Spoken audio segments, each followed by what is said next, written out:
Grabe naman tong motor na to, pinabayaan na. Wala na yung ibang pyesa, pati kaha, pati yung gauge, wasak-wasak na.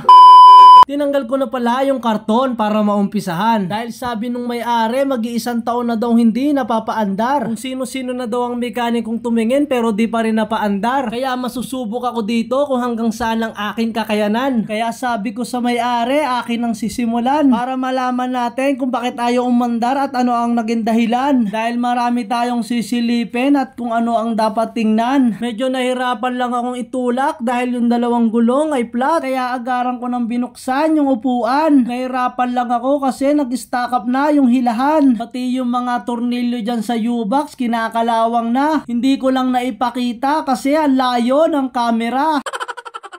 Grabe yung makina, inaamag na. Pati yung magneto, kinakalawang na. Kaya tinanong ko yung may-ari kung ilang buwan lang na-stock. Ang sagot niya sa akin ay mag-iisang taon na. Syempre, sinilip ko muna yung panggilid. Ayun, medyo may kalawang na. Hindi ko muna binuksan kasi importante dito mapaandar yung makina. Kaya hindi na ako nagpaligoy-ligoy. Sinabihan ko na agad yung may-ari na bumili muna ng gasolina dahil lilinisan ko na yung karburador. Kaya lang sagot niya sa akin, wala daw siyang pera. Pero merong pambiling emperador.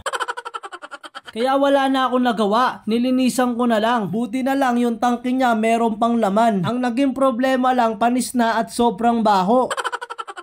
Kaya lang no choice ako kasi hindi ko to mapapaandar kung hindi ko to lilinisan. Kaya yun na lang yung ginamit ko, tiniis ko yung baho nito. At bigla ako napatakbo kasi nagbabadya yung ulan. Nilagyan ko ng karton yung makina baka mabasa ng tubig ulan. Tsaka ako ipinatong yung U-box at upuan. At pagkatapos bumalik agad ako sa nililinisan ko. Habang nagpapatuyo, pinatulo ko naman yung langis nito. Syempre kailangan natin mag-change oil dahil na-stuck na ng ilang buwan. At ang gagamitin nating langis ay Shell Advance. Shell, baka naman.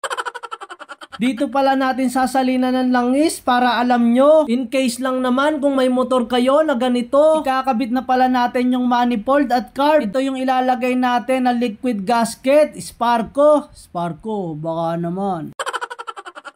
Kailangan na natin paandarin kaya lang walang biniling gas si sir. Kaya paiihiin na lang natin sa motor ko gamit ang San Miguel. At binanlawang ko muna yung tangke para walang pumasok sa karburador na dumi-dumi. Tsaka ako binuhos yung natira akong gasolina para mapaandar ko na yung makina. At dahil okay na, subukan na natin paandarin yung makina.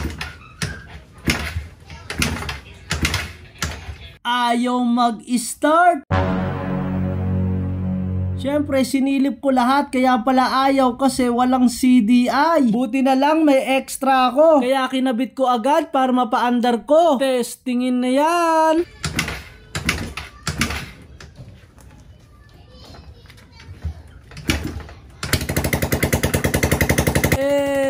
Apakaangas. Kaya lang nawari ko bakit merong kakaibang tunog.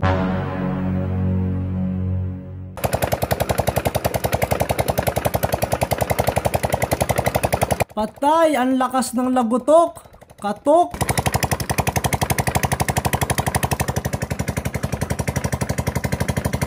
Kaya sabi ko sa may-ari, baba yung makina. Kaya tinanong ako ng may-ari kung magkano magagastos. Sagot ko, mahina 5,000. Sabi niya sa akin, benta niya na lang daw sa akin. Sabi ko, aanhin ko yan. Dahil malaki pa magagastos niyan. At dahil nagkasundo kami, ayun, nabili ko na. Ang tanong, marunong kaya ako magbaba ng makina? Abangan nyo yung susunod na kabanata. Salamat sa panonood. Ingat!